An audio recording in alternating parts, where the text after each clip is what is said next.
We will call the August 16th regular City Commission meeting to order, and it is 7 p.m. I hope you felt welcomed as you came in tonight by our Public Works Director, Sean Finley, and our Planning Director, Stephen Spraker. They served as our greeters this evening. I'd like to introduce the folks who are sitting up in front of you. To my right, your left, we have Taylor Lockhart, our Recording Secretary. Next is Susan Dodderis, our City Clerk. Then we have Commissioner from Zone 1, Dwight Selby. Good evening. Our Commissioner from Zone 2, Troy Kent. Good evening, everybody.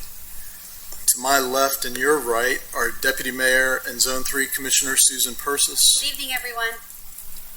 Our Zone 4 Commissioner, Rob Littleton. Our City Manager, Joyce Shanahan. I don't see Claire. Okay, and we go to City Attorney Randy Hayes. For those of you listening online, I'm Mayor Bill Partington, and then way to my left and way to your right, we have the Police Chief, Jesse Godfrey, and our new, please join me in welcoming again our new Fire Chief, Howard Bailey. We had a nice reception. Yep, clapping is good. Nice reception for Chief Bailey before the meeting. The entire commission attended that, and it was great to welcome him in kind of an informal setting.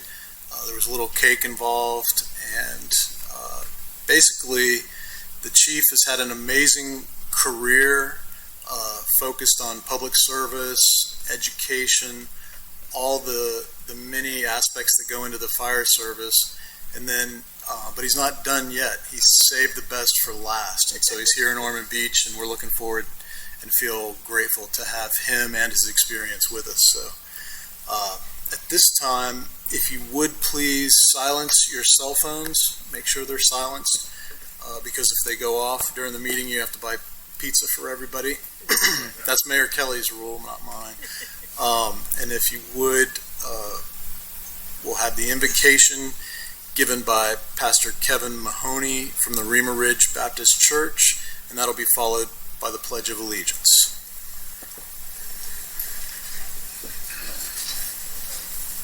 Thank you.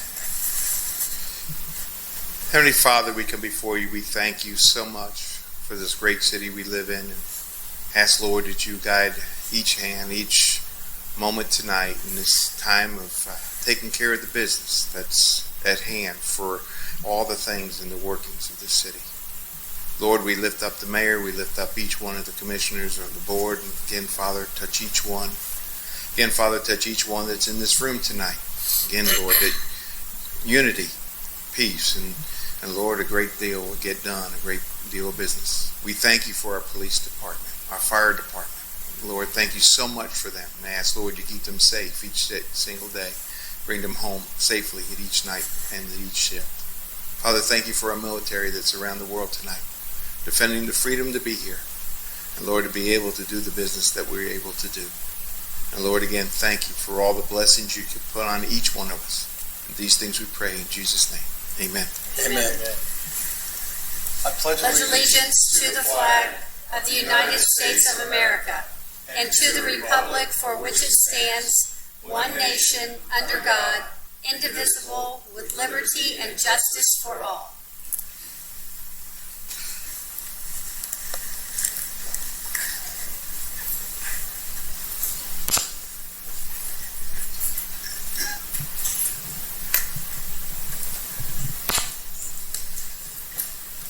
At this time, I'll ask the CEO of Advent Health Daytona, Ed Noseworthy, to join me for the proclamation presentation.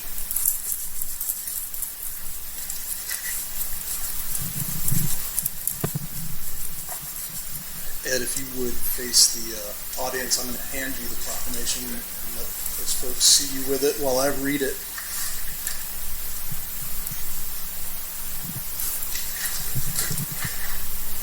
Whereas local hospitals and their leaders serve an essential role in ensuring the well-being of citizens in the community they serve. And whereas Advent Health Daytona Beach has been recognized by U.S. News and World Report as a leading provider in Florida. Additionally, Advent Health Daytona Beach was named the #1 hospital in the Deltona-Daytona area. And whereas the Advent Health Daytona Beach team of 2,397 physicians, nurses, and staff, led by Chief Executive Officer Ed Noseworthy, delivers unparalleled, consistent health care, which includes clinical expertise in cardiology, cancer, emergency care, surgical services, obstetrics, level 2 NICU, neurosurgery, stroke care, rehabilitation, weight loss surgery, imaging, laboratory, home health, wound care, diabetes, hospice physician practices, and women's services. And whereas since 2016, CEO Noseworthy has led Advent Health Daytona Beach to a revered level of service excellence, including the achievement of 21 consecutive A grades. After leading 4 hospitals in Volusia County with over 44 years of service with Advent Health, Ed Noseworthy will be retiring on October 28, 2022. And whereas a core mission of the Advent Health Organization is investing in the community and healthcare, with $1.31 billion this year towards charity care, coverage shortfalls, and cash and in-kind contributions to other organizations. Much like Advent Health, Ed's mission extended beyond the hospital walls. He engaged community partners, competitors, and other organizations on a community health plan to improve the health of all Volusia residents. And whereas the recognition of Advent Health Daytona Beach under the respected leadership of CEO Noseworthy is well deserved, we commend all who support the healthcare needs of Ormond Beach through healing and hope. Now therefore, I, Bill Partington, Mayor of the City of Ormond Beach, do hereby proclaim today, August 16th, 2022, as a day to recognize Advent Health Daytona Beach and Ed Noseworthy in the City of Ormond Beach, and encourage all residents to join me in expressing gratitude and honor on being a #1 community partner and champion. Congratulations.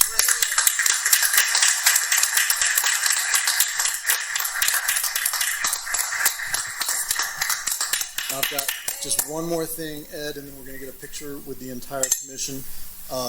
You really have given exemplary service to our area, and you don't always get the appreciation that you deserve, but we appreciate it. The commission sees it and understands it, and our residents feel it as well. So we're grateful for you. We love having Advent so close to Ormond Beach. You always have been, and so on behalf of all of that, I'm honored to present you with a key to the city and a city pin as well. You're not going to have enough hands for all this stuff, but one of your assistants can help you. But congratulations and thank you. And if you would, come on up. We'll center right here, and the commission will join in around us.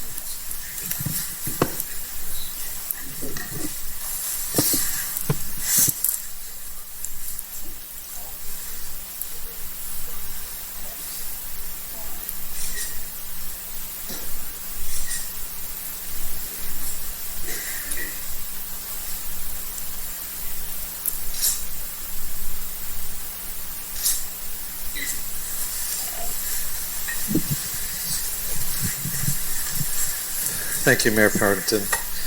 It's been a pleasure to serve this community.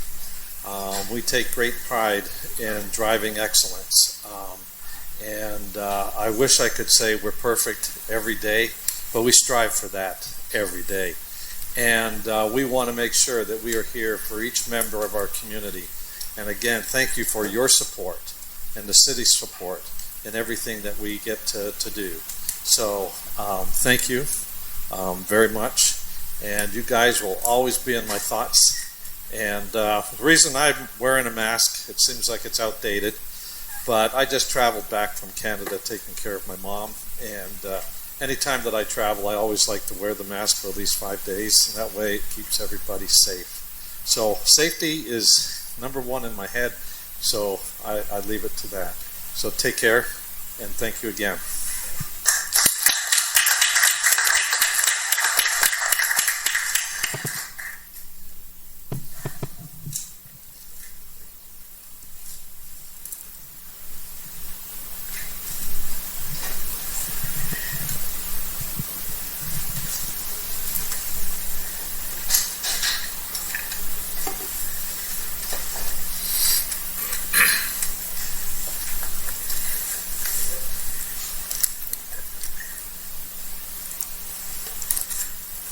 audience remarks, and we start with Terry Mercer.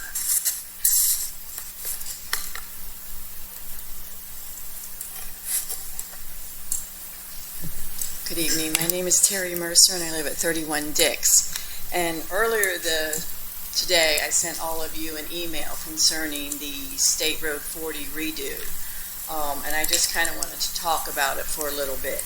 I attended the meeting, it was 8-9, and I'm thrilled with what they're doing with the sidewalks, the hybrid sidewalks. I think that's wonderful. And someone who lives a few blocks down and crosses the road, that'll be wonderful. I am concerned, though, about the lack of safety on Granada Bridge for bike riders, and if it's my understanding they're not making any improvements to Granada Bridge.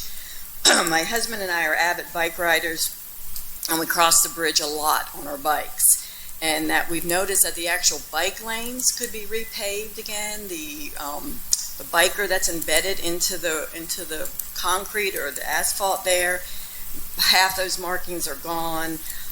We're wondering if they could be painted green. They did that at the end of the Seabreeze Bridge, and it really stands out.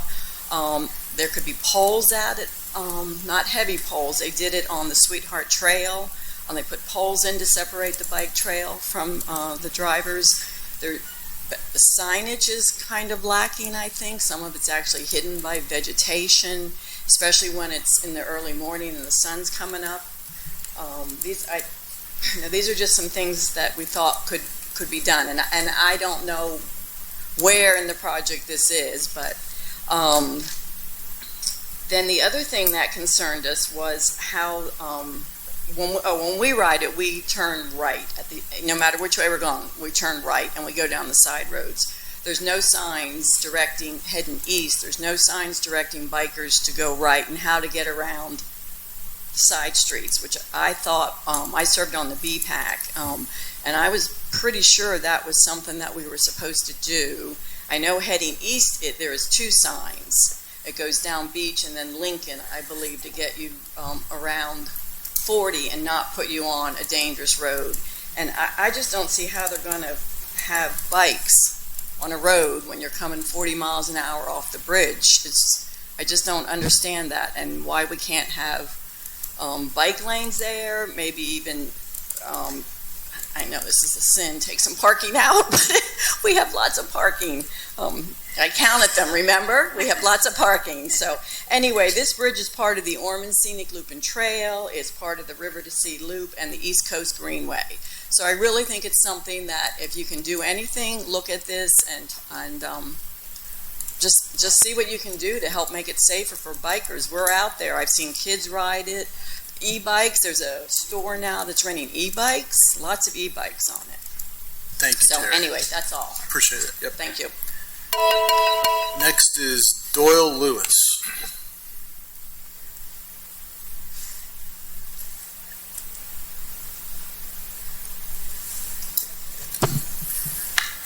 Good evening, Commission. Good evening, Mr. Mayor. And City Manager. My name is Dora Lewis. I live in the United States. I can travel anywhere I want. I've got a passport. It's a international passport. I came here tonight for one reason only. And I seem to have timed it just right about bicycles. There are a lot of people in the area that are turning to bicycles because of the economics and because of the electric bicycles.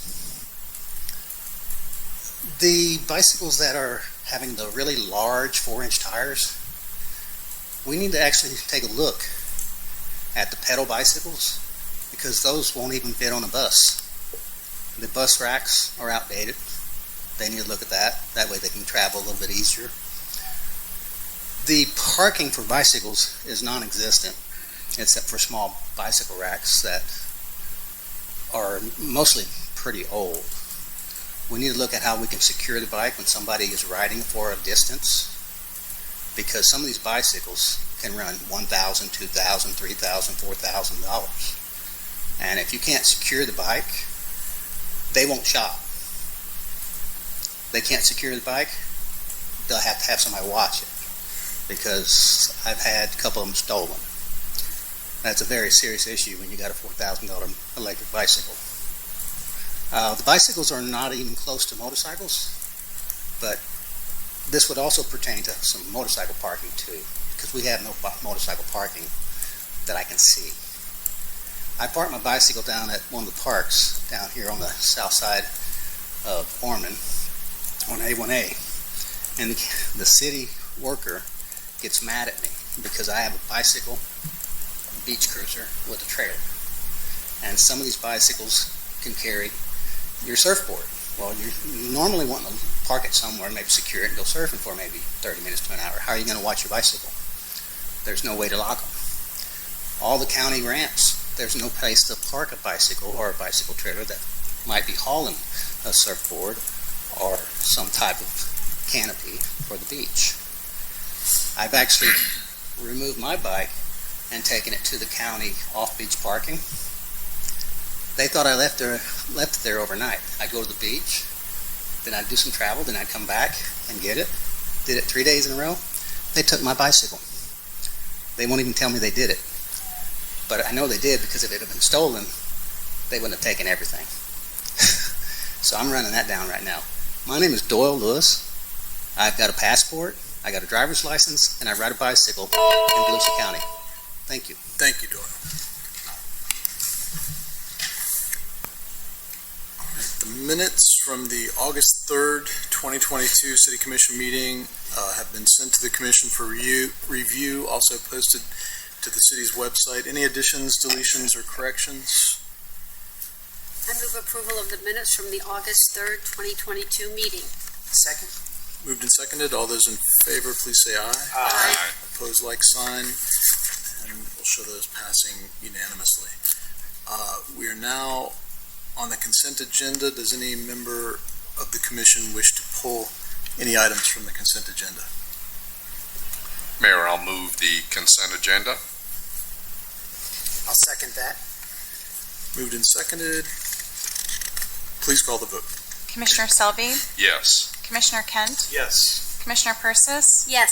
Commissioner Littleton, Yes. Mayor Partington. Yes. And at this time, if any commissioner would like to comment on any of the consent agenda items, it would be the appropriate time. Hearing none, I know we have one item of business that came up a little late, and that was pulling the pension ordinance. I think it's 9A, and I'll go to the city manager for recommendation on that. Thank you, Mr. Mayor. Staff is requesting to pull item 9A with regard to investment proposal for the firefighters' pension plan. I've talked with the board member, and I believe Kelly has talked with the firefighter staff that is involved in that matter. It did not include a limit or cap of the amount of funds that could be, for which this vehicle could be used. And all of its other investment instruments, there's some sort of cap. It was likely an oversight, so the pension board meets in, not this Friday, but the following Friday, and they will provide that amendment, and we'll bring it back to your first and second meeting in September. Thank you. Is there any objection to polling 9A at this time? No. We'll see it again shortly. All right. Thank you, Thank City you. Manager. Yep. Public hearings. I will open the public hearings and ask our clerk to read 8A, please. Ordinance number 2022-24, an ordinance annexing one parcel of real property into the city of Ormond Beach, said property being generally located approximately 125 feet west of Old Dixie Highway and approximately 770 feet north of Plantation Oaks Boulevard, being located at Lot 13, Block 217, Ormond on the Bay, Volusia County, parcel number 3239-03-17-0130, setting forth zoning privileges and obligations regarding the property, redefining the territorial boundaries of the city of Ormond Beach to include the property redesignating the boundaries of Zone 1 of the city of Ormond Beach to include the property, providing for transmission, providing for severability, and setting forth an effective date. This is the second reading of ordinance number 2022-24, read by title only. Thank you. I don't have any cards on this second reading item. I move approval of ordinance number 2022-24. Second. Moved and seconded. Any further discussion?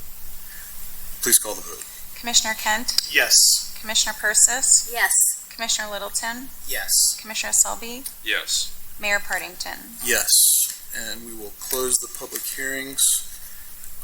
9A has been deferred till a future meeting, and move to item 10, which is discussion and direction items.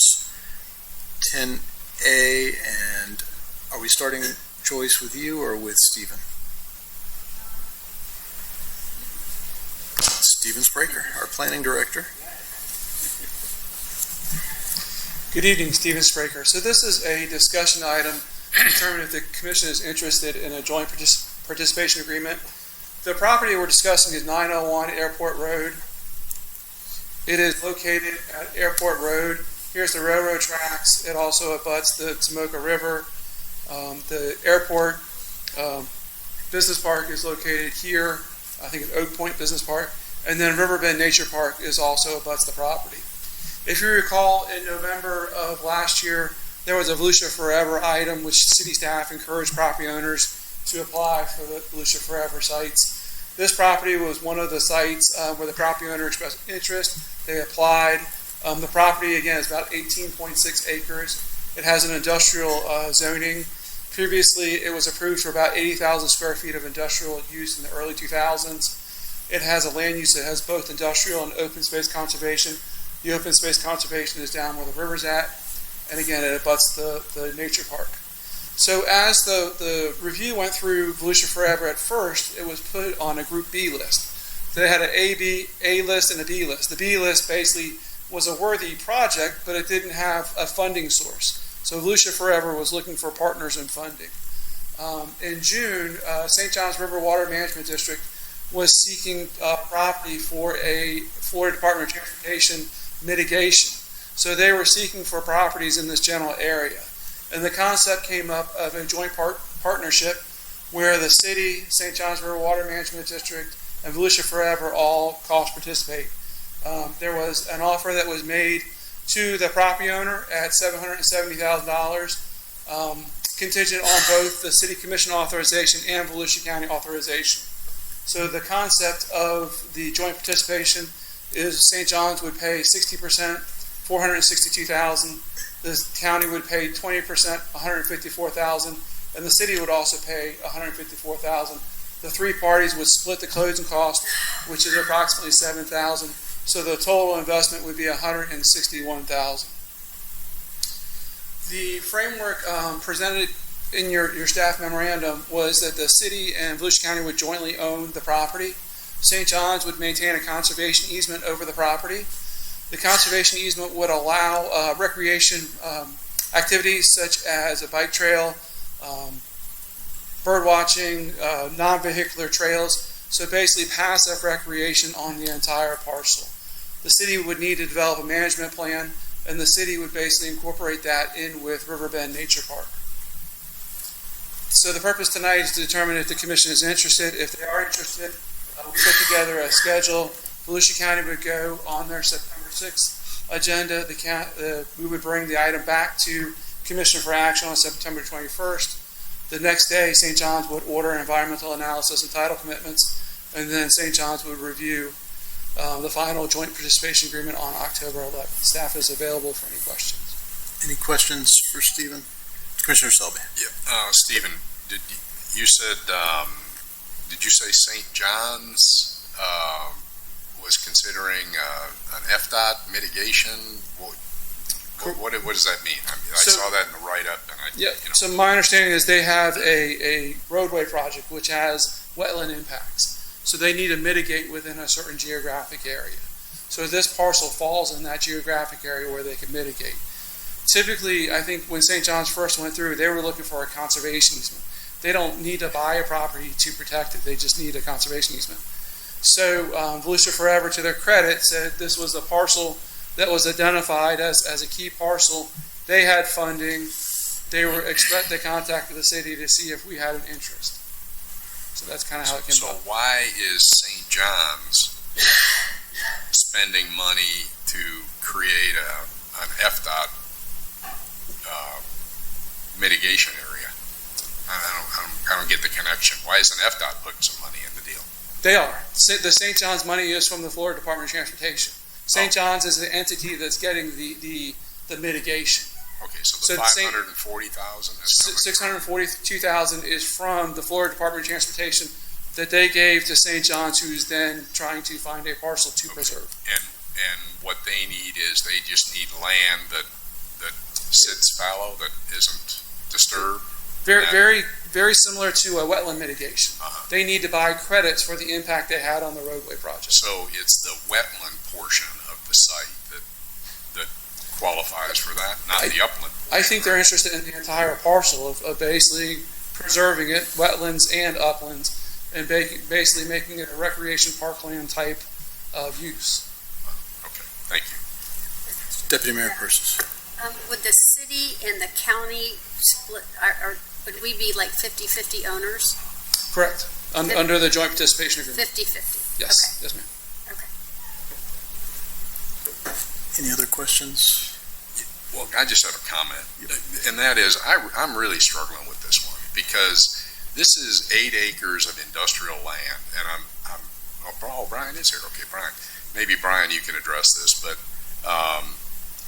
there's not a lot of industrially zoned land in Ormond Beach, and this land has been available for a very long time, but the owners were going to build on it for a very long time too, and then it's kind of been on the market and sort of not been on the market, and so I just the fact that it was B-listed by Forever, Volusia Forever, also gives me some concern. I just it's surrounded by other commercial uses, the railroad. Yes, it does touch up with our Riverbend Nature Park. I get that, but the connectivity is not real good because that wetland comes right up almost to Airport Road. And there's some. I don't know if you have the other. There's some diagrams in your presentation. Right. I don't have the staff wetland. I don't have the wetland map. Yeah. Okay. Well. Anyway, so I'm just really struggling with this one. I don't like taking this parcel off the tax rolls and not allowing it to be available for industrial or for a job creation. I mean, we're not going to get a heavy industry here, but we're going to get some kind of maybe a light manufacturing or some other commercial use that's going to add to the tax rolls and create jobs. And the fact that it's not really connected to, means barely connected to our nature park, really, it just causes me pause. It gives me pause. Deputy Mayor Persis. How many acres are wetlands? There's approximately, I believe there's 8 acres of upland, so approximately 10 acres would be wetland. Okay.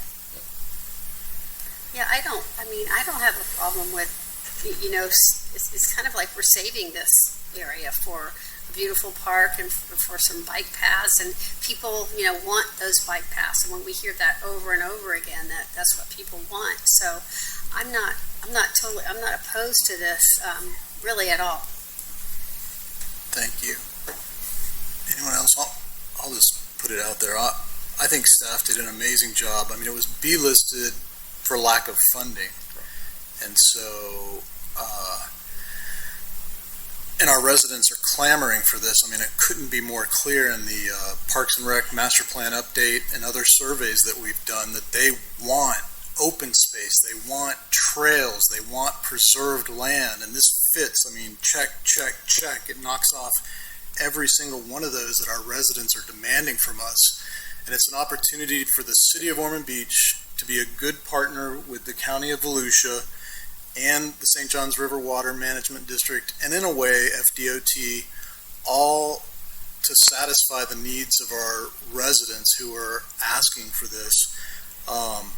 I think, 10 acres of wetlands, it comes right up to our pristine, protected Tomoka River waterway, and it also abuts a huge area of potential open space in the Riverbend Nature Park and possibly whatever's to become of the golf course once this commission makes those decisions. And so it just seems like a huge environmental win, a huge win from a partnership perspective, and I think it's the right thing to do in this situation. So that's why I support it.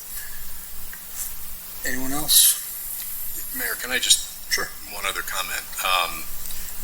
I believe several months ago, didn't we engage, and this may be this for the city manager, didn't we engage a consultant to recommend to the city commission the use of the land, Riverbend Golf Course land? Yeah, they're still working on that. Yeah, okay, and that's 100 acres, it's 120 acres maybe? I mean, it's probably 100 acres at least. Most golf courses are at least 100 acres. So we got Against two. yeah, it had 3 different pieces, I think. So we don't yet know what's going to happen with that, but certainly that will not get commercially developed, and that will likely be, especially the piece that's between Airport Road and the river, will be recreation area. I mean, it will be, but it won't ever be developed as commercial industrial. So we are making a huge commitment. I'm sure we will. I'm sure this commission will once we receive that consultant's report to all those uses that you said, and to find land. There just is not a lot of land that's properly zoned or suited for commercial development like that. So I'm probably a no on this. Yeah, I like all the things. There's a lot of things I like about it, about this project. You mentioned many of them, Mayor, but the fact that at least we know that at least 80,000 feet of commercial space could be built on this property, and that's a lot of space, and that's a lot of jobs, and a lot of tax base also. Thank you. Thank you. Commissioner Littleton. I could ask Commissioner Selby, do you think the land hasn't been developed yet? Do you think it's not possible to be developed? I think. Well, I don't know say? that, but it's zoned, and there was a preliminary plan, a while back. I think more than anything else, I think the fact that the owners of the land who have a business in town, I think they're actually in Holly Hill, aren't they? Yeah. So the property owner has held it since 2002, I believe, and their desire is to see it in conservation, not be developed. And they're selling it below appraisal price in order to assist the government agencies do that. So their desire is to see it as conservation and not be developed. Well, the appraisal's 800, right? Correct. And they have agreed tentatively to sell it for $770. Correct. Okay, so $30,000 discount. Okay. Commissioner Kent.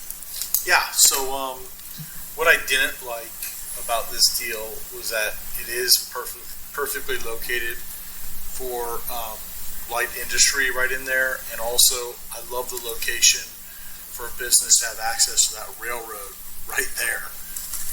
What I do like about it is that it directly connects and touches with Riverbend Nature Park.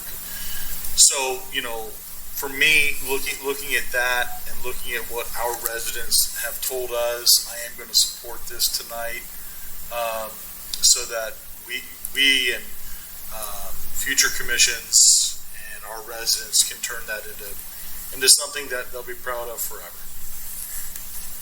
Thank you. Anyone else? Please call the vote. Commissioner Persis. Or will? Yes. Hold on just a second. Did we have a motion and a second for discussion? Oh, I move for approval. I second the motion. Moved and seconded. Now please call the vote. Sorry, Susan. Commissioner Persis. Yes. Commissioner Littleton. Yes. Commissioner Selby. No. Commissioner Kent. Yes. Mayor Partington. Yes, and we move to reports, suggestions, and requests, starting tonight with City Manager Joyce Shanahan. Thank you, Mr. Mayor and City Commission.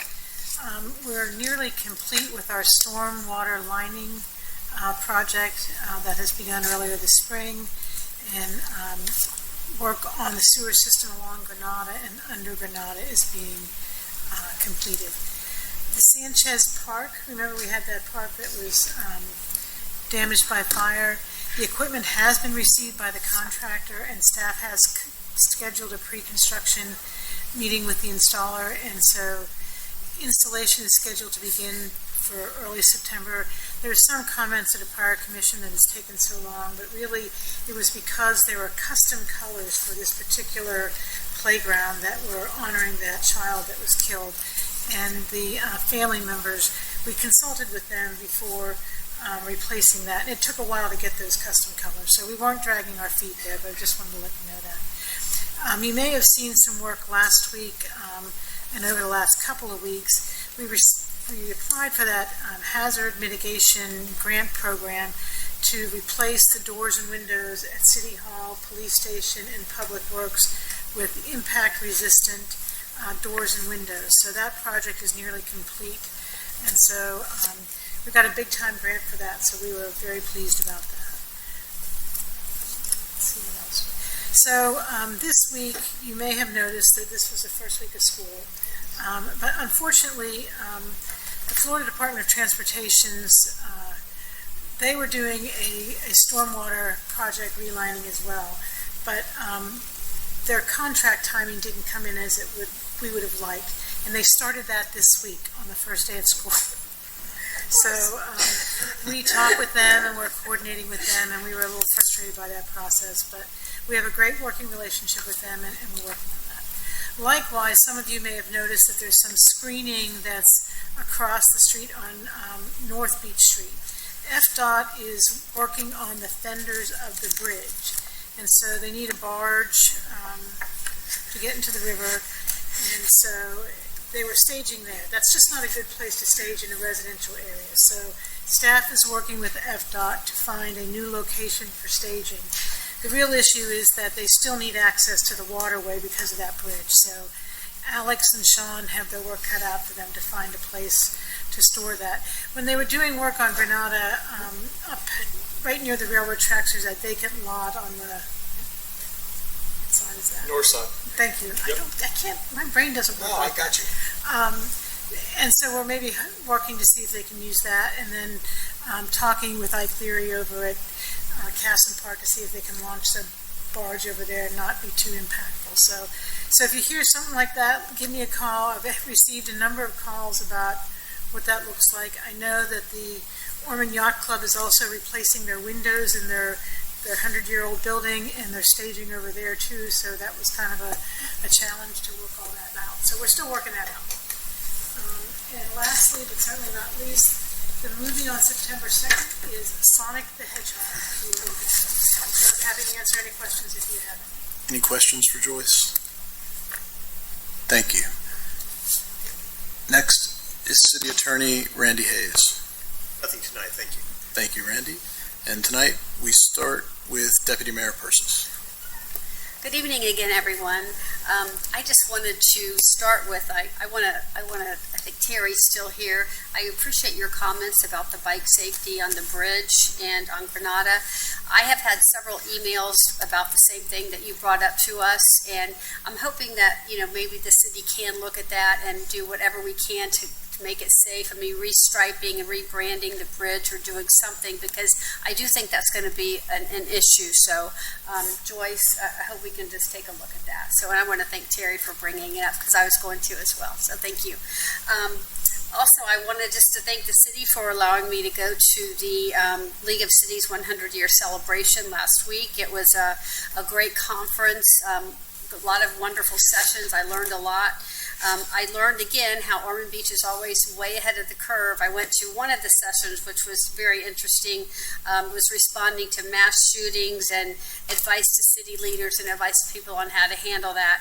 And, we have a plan in place. Everything's there. I mean, some cities don't. And so I just really want to commend the city for just always being one step ahead. When I attend these sessions, we are already doing these things. So Joyce, thank you for that. It's really amazing. I'm just very proud of that. And a couple of the things that in the state of Florida that most of us cities are looking at are, of course, always water issues, because we all need water or we aren't going to be here. So that's always top on the list. Cybersecurity is another hot topic right now. And making sure that everyone has broadband so they can have access to internet and so forth. So it was very interesting, and I appreciate being there. And again, it was the 100-year celebration of the Florida League of Cities, which is pretty amazing. That organization has been here that long. So thank you, everyone. Have a safe evening. Thank you. And Commissioner Littleton. Thank you, Mayor. I just want to wish all the teachers, parents, and children a happy, healthy, and safe new school year. With that, I'll say good night. Thank you. And Commissioner Selby. Thank you, Mayor. A couple of announcements from Florida Main Street. We had a board meeting last night. The Florida Ormond Beach is hosting the Florida Main Street Conference, statewide conference. It'll be here September 11th to the 13th. Also, their annual meeting will be October 17th. And Riverfest will be November 19th and 20th. And then I actually met with Ty Garner, who is the FDOT consultant or project manager, I guess, for this State Road 40 project. And they are still receiving public comment for anybody who he came to my office today because I was out of the country last week when the casements event happened. But I'll give you his email address is ty.garner@dot.state.fl.us. But anyway, they're very receptive to suggestions. I thought, Ms. Mercer, some of your comments were really very on point, especially the because they are not going to do anything to the bridge. The bridge is excluded, if you will, or there's no plans to do anything. But painting the bike lane green, I think it's a great idea. Maybe some intermittent poles. I did speak with them about, apparently somebody had suggested a barricade between the driving lanes and the bike lane, and they've decided not. I don't think they're going to do that because then there's no emergency lane. If a car breaks down or whatever. So, but I sort of like that. I like that idea of intermittent poles so that if you did have to pull over, you could get through but there'd be something visual there. And we know, Lord knows, there's a lot of distracted drivers nowadays, and if somebody was distracted and they went to the right and hit some of those intermittent poles, that at least it would startle them enough to maybe get them back in their driving lane. So I like those ideas, and I know that they are very receptive to incorporating suggestions like that. So overall, I think that the plan that I saw looked, I'm encouraged by it. I think there's a lot of safety improvements. We're going to see some dedicated stoplights at the crosswalks where it'll actually, it's not the RRFB, the rectangular flashing beacon. It's an actual stoplight at some of the crosswalks. And there's also delays where pedestrians get like a 5-second jump. All the lights are red, but it's okay to walk, so the pedestrians can get out into the crosswalk before the cars start moving. And I made one suggestion to him that he said that he hadn't seen, and that was, and they do this in Cuba. I've also seen it in Egypt, of all places, but where they have countdown clocks. So when the light turns red, it starts 30, 29, 28, 27. So you know exactly how long until the light's going to change. It does the same thing when the light is green. It does the same, counts down for however long it's going to be at that color, which is, I think, is huge. I think it, takes a lot of pressure off you, and even if you're driving and it's a green light, you're 100 yards away and it's 7 seconds left. Probably time to put the brakes on. You're probably not going to make it safely. So he said he hadn't seen that, but he thought that was a good idea. So I'm going to put that in writing to him. So anyway, I would encourage anybody who has suggestions to put those in writing or just call Mr. Garner. He's very receptive to input on that project. And with that, I'll say good night. Thank you, Commissioner. Commissioner Kent. Yes, thank you. Joyce, I'm really pleased that you brought up the staging area because I had it written down to talk to you tonight about that. I have had a constituent call me and talk about it. So I'm pleased that staff has the same mindset, that that's not the proper location for that staging area, not on Beach Street, Halifax River, for 5 months, which we know is probably going to turn into 8 months. It's just not appropriate. So I'm pleased the staff is working with that, and that's good news. The second thing is Terry. So you have 3 elected officials talking about you tonight. So I'm glad you came before us. And I'll just tell you, when I was the assistant principal at Ormond Beach Middle School, for my son Wyatt's 6th grade, 7th grade, and 8th grade year, we rode bikes from our home on the beach side to school one day each year, 6th, 7th, and 8th. And I love it that you're laughing, because people are like, why'd you do it one day? I'm big on memories. I named her my camper memory maker. I mean, I'm that guy, That's a picture of my kid when he was 5 years old catching a fish over there on the Halifax River. So I did it for the memories. And Wyatt asked me, why don't we do this more often? And I said, I'm scared to death every time we do it. I'm afraid. Too many people, I'm not afraid of our bike riding abilities. I'm afraid of the people that are not talking on the phone, texting on their phone. So let me just stop for a minute and just say, I have been holding a lot of signs at a lot of intersections in Ormond Beach lately. And Joyce, this is a kudos to you, mad props to you, and also to FDOT, because the changes they have made with the lights, I can tell you, during the rush hour that we can say Ormond Beach has, I have watched Beach Street, US 1, all on Granada, Nova, and Williamson clear every light change. I've watched him clear every single time. So what they're doing is working, and that's a really good thing. So now back to the bike lanes, Terry, that you brought up. So I explained that to Wyatt, that I'm concerned with the number of people that are texting, because it was just a mistake. But now Wyatt might not have his dad, or I might not have my son, and that I can't live with. So on Seabreeze Boulevard, if you've not been there recently in Daytona Beach, when you're on the west side heading east, they have a new bike lane. Once you get to the base of the bridge, it's green, like it's really brightly colored, and there's a barrier that when cars hit their tire on it, they would know, hey, this, wake up, get off your phone, pay attention. There's probably someone riding a bike here, and I really like it. I like what they're doing. And now I'll switch gears just for a minute. My grandfather, John Troy Counts, who I'll just tell everybody, those that know me, was at Pearl Harbor December 7th, 1941, survived it. And he was on his deathbed. He was talking about a couple of things that would make society better. One thing was, he said, every road in America should be one way. And I thought, that's actually spot on, no more head-on collisions and one-way roads.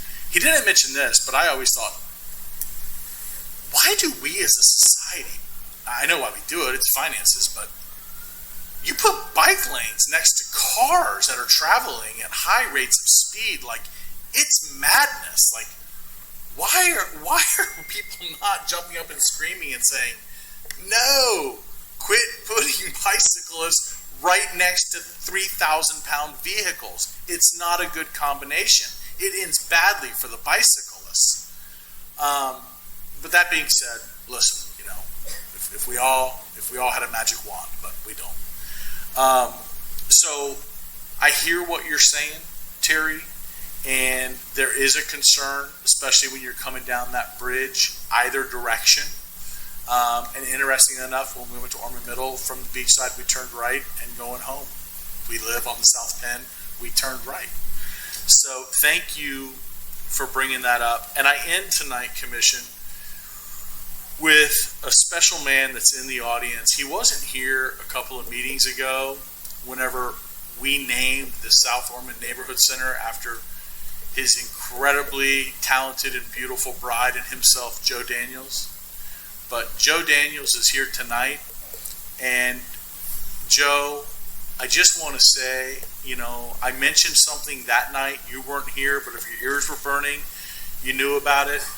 I talked to Greg Stokes about this, so I know that you guys pal around together. He may have told you, but we as a commission could not have named the South Ormond Neighborhood Center after a better couple in Ormond Beach.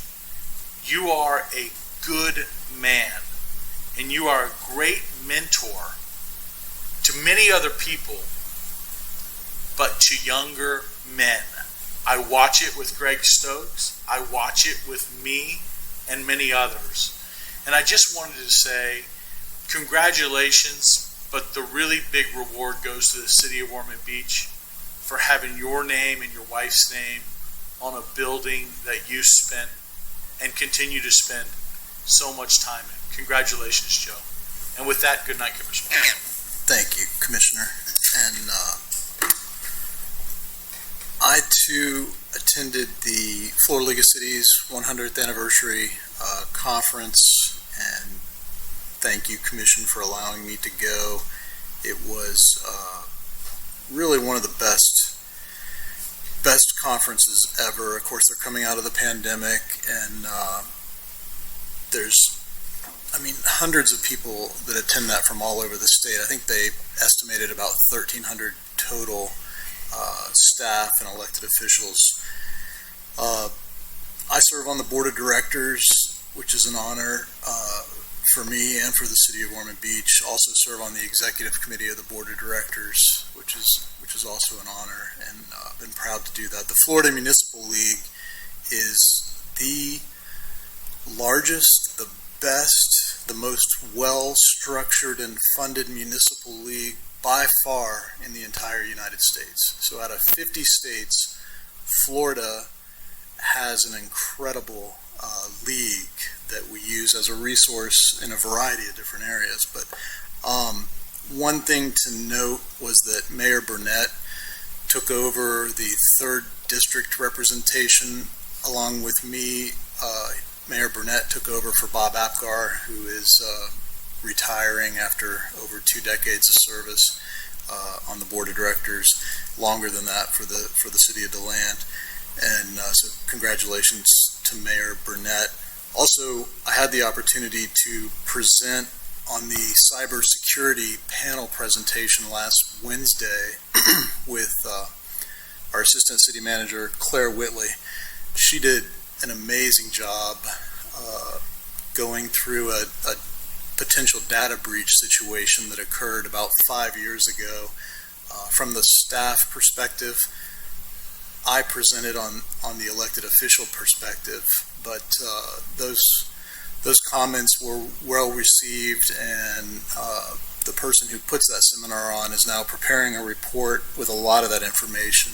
But I was just so impressed with Claire's professionalism and her presentation. She really made the city look good, and I wanted to let you know that, Joyce, and also the rest of the commission. And then, staff during that breach 5 years ago just performed in an amazing way. Joyce, Randy with legal support, Chief Godfrey from the fraud and investigation perspective. We had, the potential for a terrible situation that ended up really not being that bad. And I think that was my message as an elected official to the other elected officials is these things will happen. People expect them to happen, but if you have a plan, if your staff is professional and works their plan, you'll get through it, and most likely everything will be okay. So, a great conference, and an honor to serve on the Florida League of Cities. Commissioner Selby, thank you for all the information on Main Street. I was talking to an Orlando commissioner at the conference, and Orlando has 11 Main Street organizations. We have one. They're a big city. They actually counsel other big cities around the nation on how best to manage 11 Main Streets, 11 or more. But I thought that was a fascinating perspective. As far as the US 1 to A1A Granada Boulevard improvements. I thought it was a fantastic turnout last Tuesday night at the casements.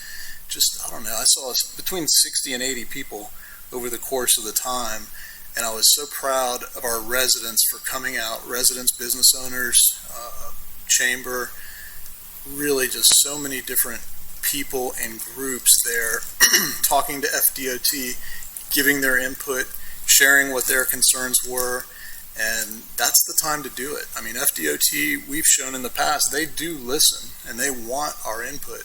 And so I was really proud of our community for stepping up and showing out for that.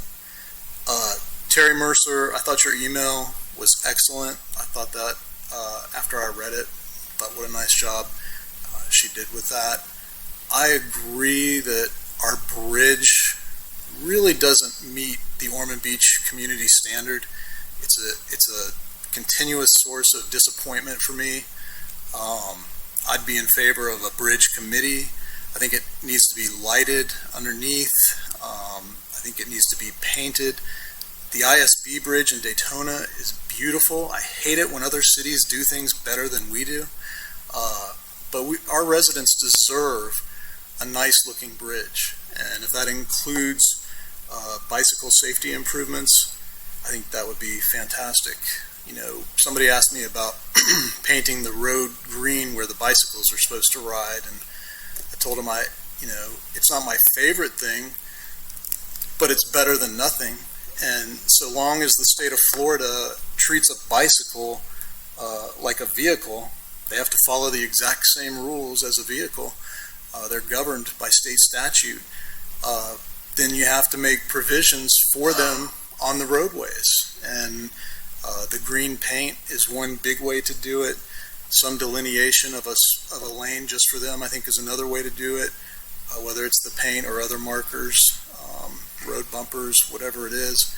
And so it's not a perfect solution, but it's better than doing nothing. And we have had at least one death that I can recall on that bridge that was tragic, bicycle death. And so anything we can do to prevent that in the future, I'm all for. And Commission, you covered everything else. Appreciate it. And at 8 o'clock, we are adjourned. Thank you all.